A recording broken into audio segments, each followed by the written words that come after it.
นิลีนบ๊ายบายบ้านเราไม่มีนะครับแบบนี้พวกนี้ไม่รู้เขาเรียกรถอะไรกันนี่นิลีนไม่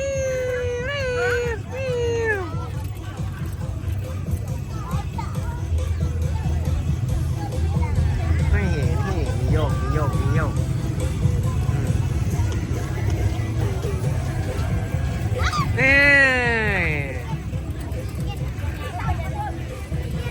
เฮ้ย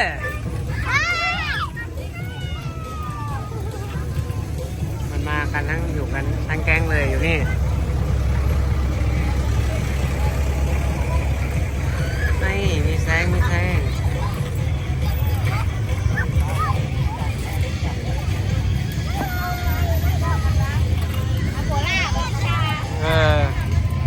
โบราณกับพิซซ่ากันอยู่นี่โอ้ยมันก็สวยดีนะครับ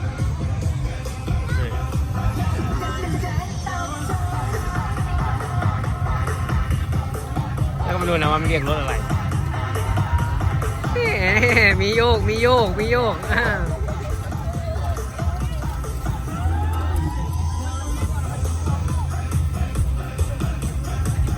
ี่ย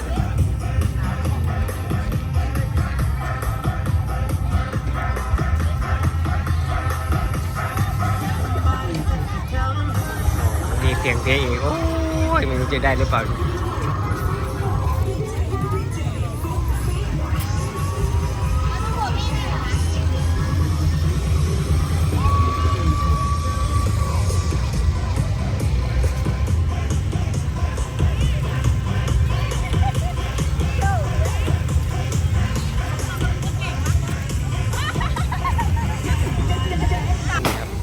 เดินตามหาชาไทยอยากกินชาไทยมาแบบ2 วันแล้วครับ วันนี้ได้กินแล้วโอ้ยอยากกินชาไทยมะม่วงเลยขายแบบประเพณีนะครับแข่งเรือนั่นแหละเอาเดี๋ยวเราพูดเหมือนเขาไม่ถูกเดี๋ยวมันจะพูดผิดแข่งเรือฝั่งสปป.ลาวนะครับ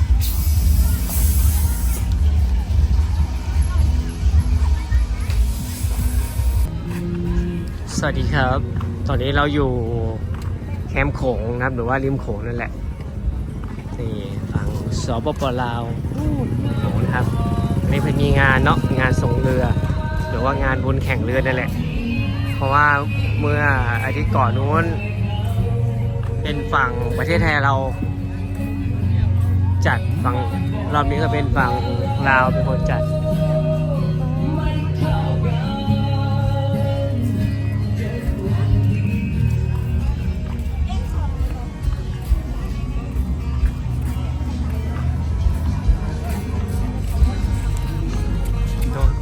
ฝั่งโน้นฝั่งประเทศไทยนะครับ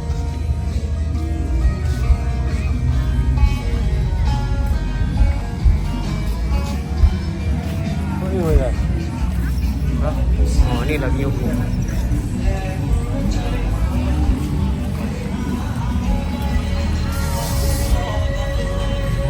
เราจะมานั่งร้านนี้นะแต่เราไม่นั่งหรอกนิ้วผูก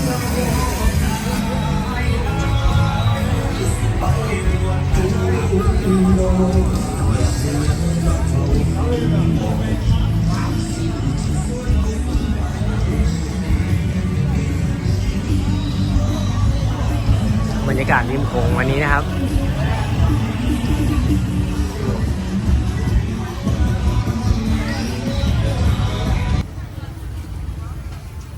นี่ครับ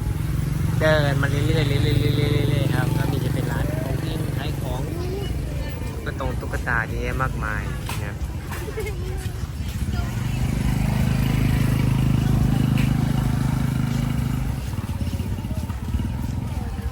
โซนนี้ก็จะเป็นโซนอาหารและขายของ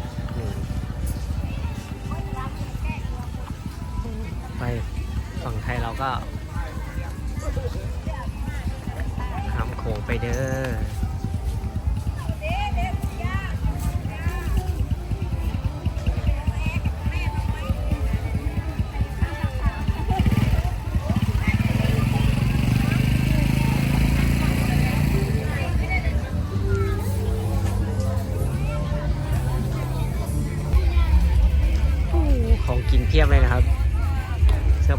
ก็เยอะ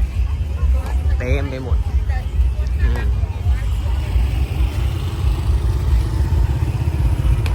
เดินริมของยาวไปเลยแหละ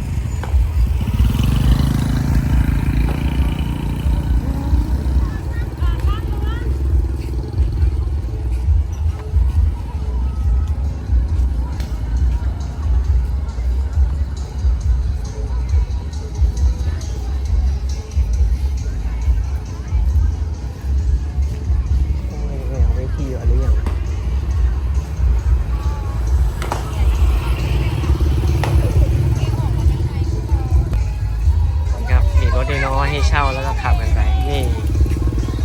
ดูเทียบเลยดูนะ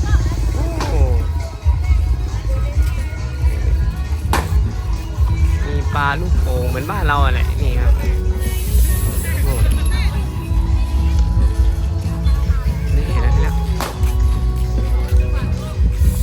นี่ครับเห็นแล้วชานมเราตามหาชานมนะครับเห็นน้องนั่งกินแล้วอยู่ไหนวะ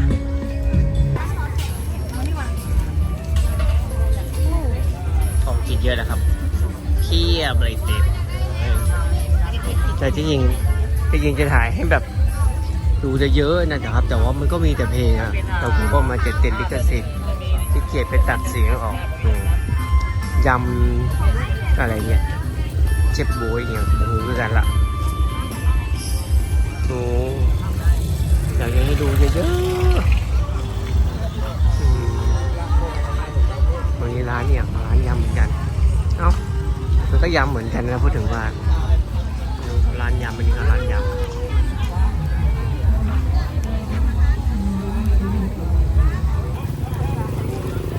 นี่ร้านอะไรร้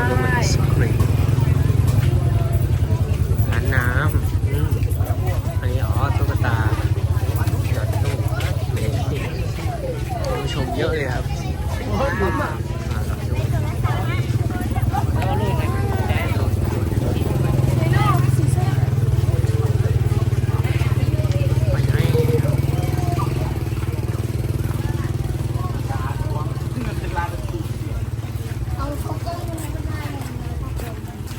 ไม่ใช่ว่ะ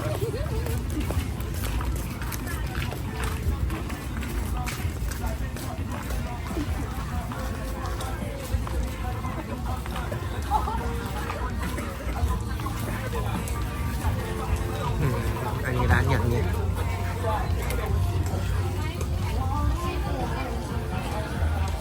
กินไข่ลูกไหมฮะจะกิน กินอย่างนะ ไข่ลูก ว้าวกินบะปีนว้าวโหไก่ย่างน่ากินนะครับ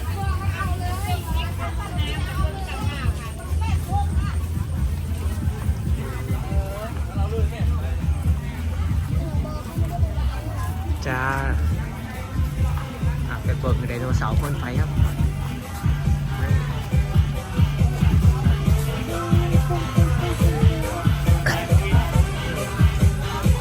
ไดโนเสาร์พ่นไฟพร้อมกับอันนี้ไม่รู้เหมือนกันเขาเรียกรถอะไรไปดูไปดูกัน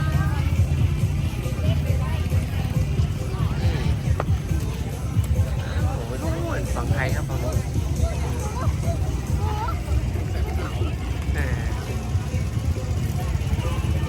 อ้าวหนิงนู่น